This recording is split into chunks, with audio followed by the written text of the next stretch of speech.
Welcome to Israel Now News. I'm Yochanan El Rom. And I'm Erin Viner. In our top story, Israeli leaders offered their deepest condolences to the family of the British exchange student who was murdered by an Arab terrorist in Jerusalem. 21-year-old Hannah Bladen was a religious studies and archaeology student on a semester-long program at Hebrew University. She died after being repeatedly stabbed in the chest by a 57-year-old Palestinian while traveling aboard the light rail train on Good Friday. Prime Minister Benjamin Netanyahu condemned what he described as radical Islamic terrorism that is striking capital cities across the world. He announced that several other attempted terror attacks were thwarted in recent days and that Israeli security forces will continue to operate around the clock in order to protect all citizens and visitors to the city. President Reuven Rivlin echoed those sentiments and vowed that the people of Israel will never be overcome by terror. The New York Times is being widely condemned for identifying convicted terrorist Marwan Barghouti as only a Palestinian leader and parliamentarian. Barghouti led the Fatah faction's armed wing and founded the Al-Aqsa Martyrs Brigade terror group before being sentenced to serve 5 life terms in prison plus 40 years for murdering Israelis. The Times failed to mention any of that when publishing an op-ed penned by the terrorist. His piece sought to explain his motivations for calling a mass hunger strike among his fellow prisoners, which many Arab analysts see as a message that is directed at his rival, Palestinian Authority President Mahmoud Abbas. Former Israeli ambassador to Washington Michael Oren slammed the op-ed as a journalistic terrorist attack. Former U.S. Ambassador to Israel Dan Shapiro also called out the paper, tweeting that it was wrong not to cite Barghouti's terrorism conviction. And Israeli Yesh Atid party leader Yair Lapid accused the Times of intentional deception for its portrayal of Barghouti as some kind of a freedom fighter rather than a cold-blooded killer. The Secretary General of the Fatah Central Committee used his recent lecture in New York to justify the payment of blood money to the Palestinian families of terrorists who died during their killing sprees. Jibril Rajoub told the audience his government has a responsibility to assist all Palestinians, including relatives of jihadi martyrs. Last year, around 133 million American taxpayer dollars were given in aid to the Palestinian Authority. At the same time, more than $300 million went to the killers' families in what's interpreted as an incentive for further terror. Rajoub spent many years behind bars for terrorist activities before his appointment as a leading Palestinian politician. Since that time, he frequently refers to those who murder Israelis as heroes in official statements on Palestinian television. Israeli Minister of Defense Avigdor Lieberman is accusing the United Nations of obsessively condemning justified Israeli actions against terrorism while turning a blind eye to Palestinian violence in Gaza and Lebanon. Lieberman issued his complaints in a telephone call with the UN's Mideast envoy, Nikolay Mladenov. Israel's top defense chief said that the world body failed to respond to the extrajudicial executions of 3 Palestinians in Gaza earlier this month on charges that they collaborated with Israel. He also slammed the lack of a reaction to fighting between the Palestinian Authority's Fatah party and a Sunni Islamist group at the Ain al-Hilway refugee camp in Lebanon last week that left 4 dead and more than a dozen wounded.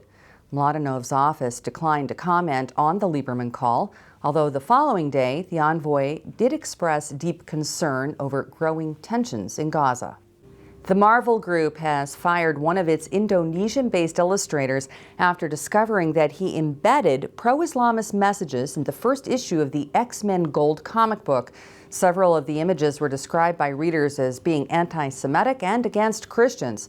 One character was drawn wearing a shirt bearing a phrase from the Quran reading, "O you who have believed, do not take the Jews and the Christians as allies, and that Allah does not guide the wrongdoing people." Marvel issued a statement announcing that the artist, Ardian Syaf, was dismissed and that the Islamist artwork will be removed from future publications. Syaf justified his actions on social media, writing that he inserted the messages out of his love for the Quran and Allah. In other regional news, Mahmoud Ahmadinejad stunned observers at home and abroad by unexpectedly entering the 2017 Iranian presidential race. The controversial Ahmadinejad registered for the May 19th election over the objections of Iran's supreme leader, Ayatollah Ali Khamenei.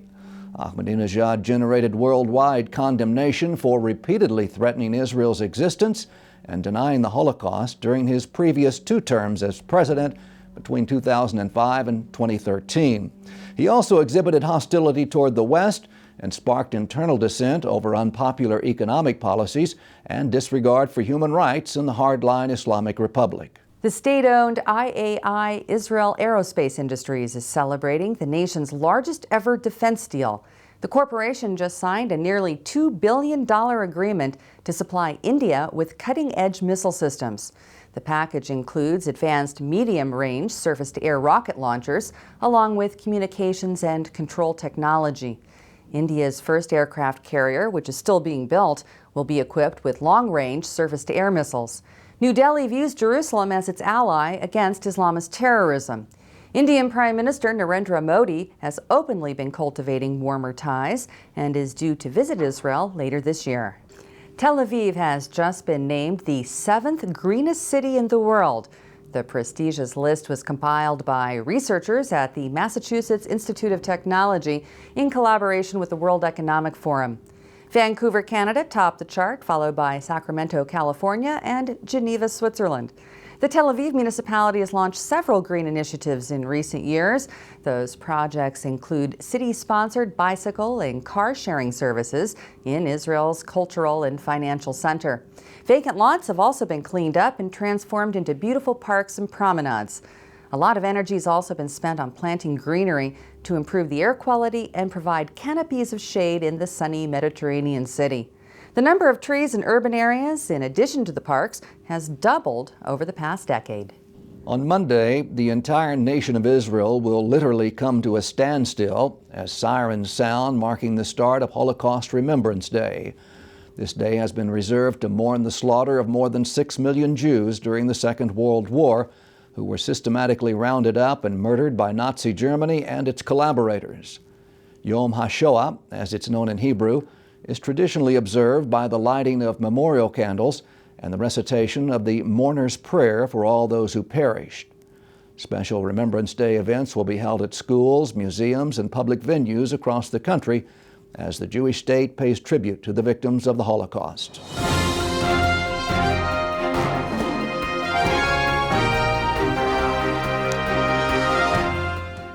That concludes the news portion of our show. Stay tuned for Ask the Source with Josh Reinstein.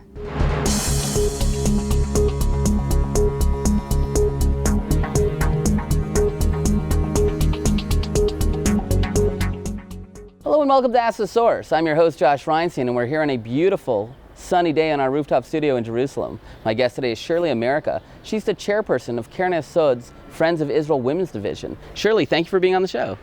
Thank you. You're welcome. Shirley, tell our viewers a little bit about what is the Women's Division of the Friends of Israel for Keren Hayesod? The activity or our Women Division of Friends of Israel is to promote Israel to the country, to the Christian leaders, to the women, non-Jewish, all over the world.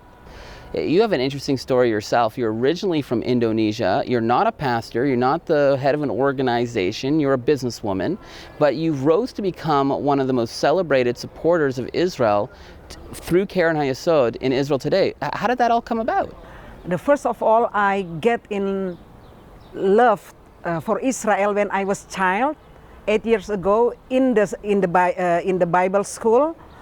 So the Bible tells in Genesis 12, verse 3, who bless Israel will be blessed, who curse Israel will be cursed. And I come from Indonesia. You know, Indonesia is one of the most population in the world. And God put to love Israel when I was a child, 8 years ago. And since then, I long to meet people. And when I moved to Holland 30 years ago, I get in touch with the Jewish people. And because of my business, so I get in touch with a lot of Christian people in Indonesia, not only in Indonesia, but in the Asia region. And I find it, they love Israel because of the book, it's the Bible. the Bible of God of Abraham, Isaac, and Israel. Surely, when you think of Indonesia, you think of a Muslim country. It doesn't have any diplomatic ties with Israel, yet there is this whole group of people who are standing with Israel, praying for Israel. Where does that love of Israel come from? Is it just from simply reading the Bible, or is there a leadership taking hold that is standing with Israel? The love of Israel in Indonesia, first of all, is because of the book. This is the Christian people who find that Israel is the beloved, the heartbeat of God.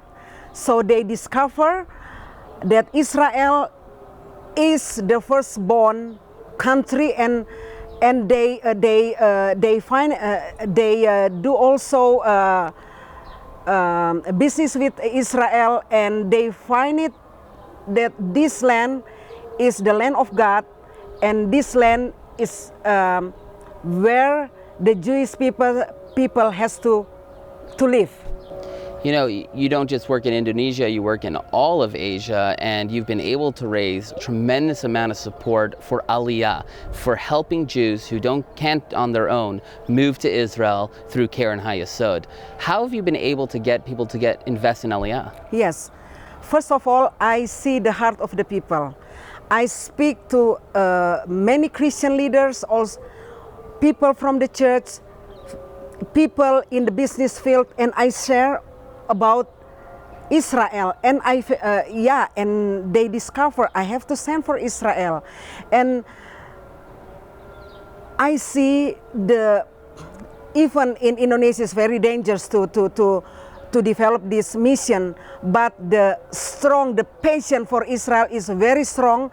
So that has happened. They just come to our to connect with Keren HaYesod, and then they support Aliyah through Keren HaYesod, and also the relationship with Israel through Keren HaYesod, because I see a lot of church come to the land, come to Israel only to like a tourist, but we have to connect all Christian people with the leadership of this country, because very important.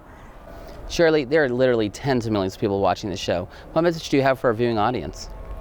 The Christian, we don't have to hide to support Israel. So I encourage you to get out from the box, to stand for Israel, because this land cannot divide. This land belongs to God, God of Abraham, Isaac, and Israel. And in Jerusalem, this all nation will come, and from this capital city, our Messiah will come, and from this capital city of the world, we have to join together as non-Jewish people, the Christian, because I see here, this is the purpose of our mission. The Jewish people is the root, and we are the branch. So let's support the root, because if the root weak, we are also weak. So please join us and then come to this country. You will see the Bible become reality, and start to take relationship with the leadership of this country, because it's very important. Even though we are many different, but we talk, we believe in the book of God of Abraham, Isaac, and Israel. Thank you, Shirley, for being on the show, and thank you for tuning in to Ask the Source. I'm your host, Josh Reinstein. Now back to the studio.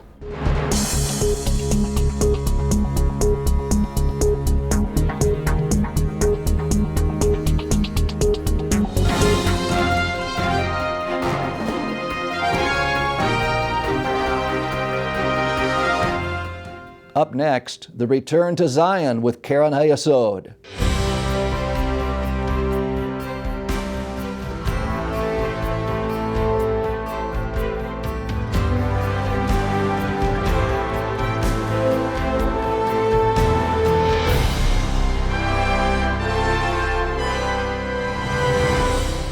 Hello and welcome to the Return to Zion with Keren HaYesod. I'm Eliezer Moody Sandberg, World Chairman of Keren HaYesod, the leading official fundraising organization for the State of Israel. It was foretold that the children of Israel would return to their land on the wings of eagles. This is why it was so important for Keren HaYesod to support the establishment of Israel's first airline. I hope you enjoy. God bless you from Jerusalem. The divine promise of bringing the children of Israel to their land was given to Moses at the foot of Mount Sinai. I carried you on eagle's wings and brought you to me, as it is written in the book of Exodus, is a prophecy that has sparked the immigration for 3,000 years. And with the establishment of the Zionist movement and the State of Israel, it has begun to be fulfilled. Eagles made of steel of El Al Airlines have taken to the skies of the Holy Land, carrying with them hundreds of thousands of new immigrants to Israel. They have come from Yemen and Iraq, from North Africa and Ethiopia, from Russia and Ukraine. El Al, Israel's flagship carrier, was established with the support of the donors of Keren HaYesod, a global organization authorized by the Israeli government to raise funds for Israel's most important priority projects. Most urgent is the task of bringing Jews to Israel from countries of distress where they face danger. Just after Israel's establishment, nearly 50,000 Jews were brought to Israel from the ancient Yemenite Jewish community. In 1951 and 1952, more than 130,000 Jews from Iraq were brought home to safety in Israel. El Al Airlines was a key player in these airlifts and in waves of immigration since. Perhaps no one better epitomizes Israel's immigration story than Aryeh Oz. He was accepted into the pilot school of the Israel Air Force and earned his pilot's wings in 1956, and after completing his military service, joined El Al Airlines. He returned to the Air Force in 1991 to fly a jumbo jet taking Ethiopian Jews home to Israel in Operation Solomon. We were about to evacuate 14,500 Ethiopian Jews from Addis Ababa to Tel Aviv. I flew a 747. We had 760 seats, and I sat on the floor between the seats.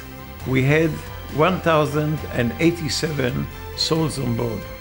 I said it's our obligation as the Jewish people to bring everybody to Israel. I felt so happy, that I took part in an operation like this.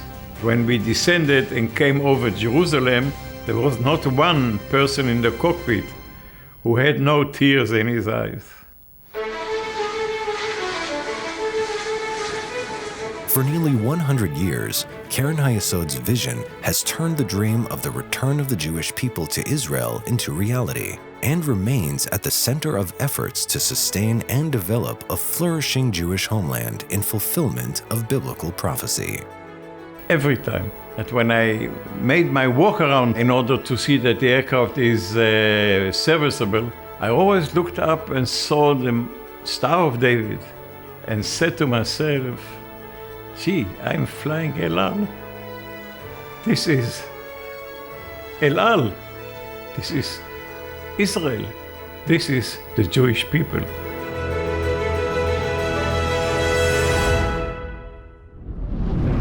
Let's bless Israel together. To donate and get information, call us at 1-800-505-1665 or visit our website at www.khisrael.org.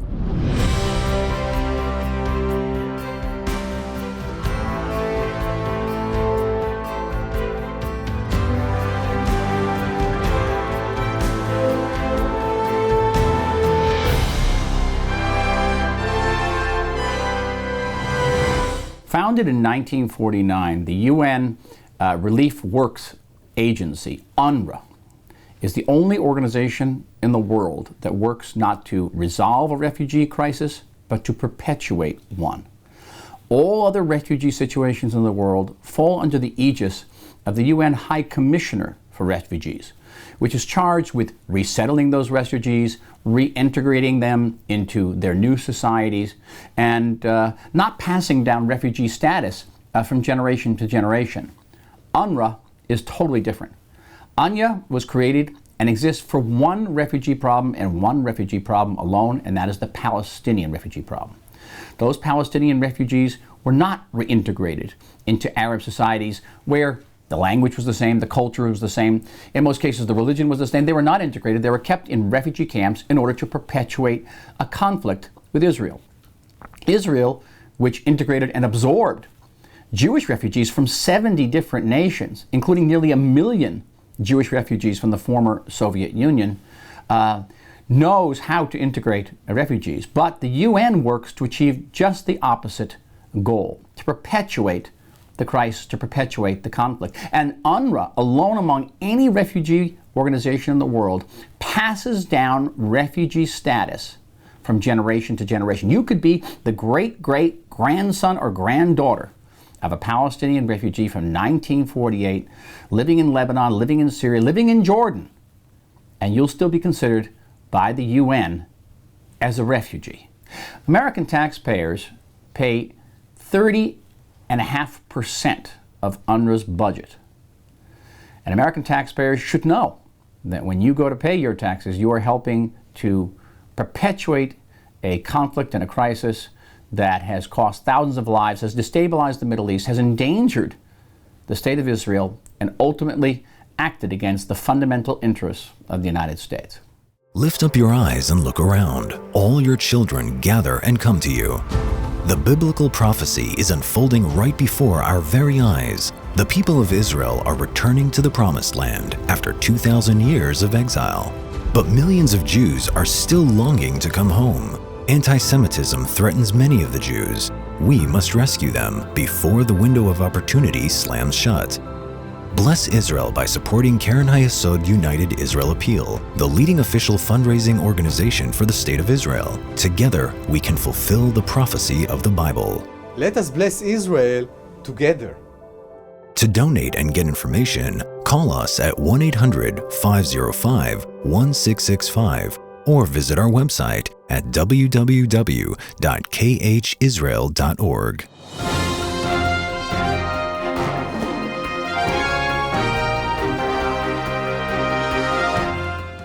Please stay tuned for the ICEJ report from the International Christian Embassy, Jerusalem. Once in a lifetime, there comes a moment that not only changes a nation, it changes the world. It was the realization of a 2,000-year-old dream that altered the course of history. During the turmoil of the Six-Day War, an opportunity emerged to reunify the single most important city in the world. And on June 7, 1967, the dream became a reality. השעה 10:20, ה-7 ביוני, ברגע זה אנו עוברים את שער האריות. הר הבית בימינו, כאן תמיד, הר הבית בימינו.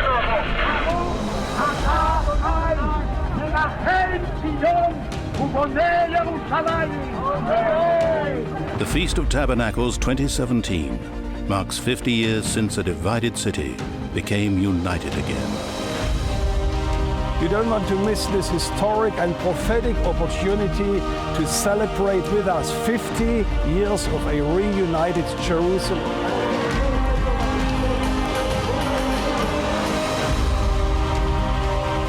Come to Jerusalem on the 6th to the 11th of October 2017 and celebrate with us the Feast of Tabernacles right here in the city of God.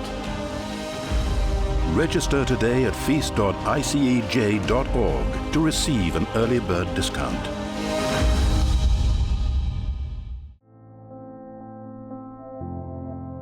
On your walls, O Jerusalem, I have set watchmen. All the day and all the night, they shall never be silent. You who put the Lord in remembrance, take no rest. And give him no rest until he establishes Jerusalem and makes it a praise in the earth. My name is Edith Muriu. I come from Nairobi, Kenya, that's in East Africa. And the first time I heard about ICEJ was in the year 2014. I never was that kind of person who prays for the nations, really. So it started for me last year. The Isaiah 62 Prayer Initiative is a global movement unifying the nations with prayer for Israel. Every Wednesday, ICEJ staff and prayer partners around the world gather to intercede on behalf of the nation of Israel. Didn't know about the prayer initiative before I signed up. But when I found out about it, I was very excited about it because that was something that I could easily do because, you know, I'm praying every day. And sometimes you have money, sometimes you don't have money, but praying, you can pray every day. I think it is very much on the heart of God that prayer be made for his city, because the Bible says over and over again that in Jerusalem I have put my name there forever. So we can't just forget about it and go on with the rest of our lives as though it didn't matter. If God decided that this is his city, then we need to also get interested in what is happening here. So I committed to pray for Israel, and that is my service to God and to his people. I would say to anybody considering a partnership that go for it, because this is a good ground. Good because you can actually see where the money is going. They're good stewards of what is given to them. In terms of prayer, you can never go wrong with praying for people. And it is God's will that all men be saved. So keep praying, keep praying. And if the Bible says, pray for the peace of Jerusalem, don't give God peace until he establishes Zion. When you read all these things about Jerusalem, even the heavenly Jerusalem that will come and come down on this Jerusalem, I mean, get interested in those kind of things. So come for the tours that are organized by ICJ. Come for the feast. Come on, volunteer, do some service. Meet the body of Christ and meet other Israeli believers and see what God is doing in the land. So I encourage the partnership, yes, in every possible way.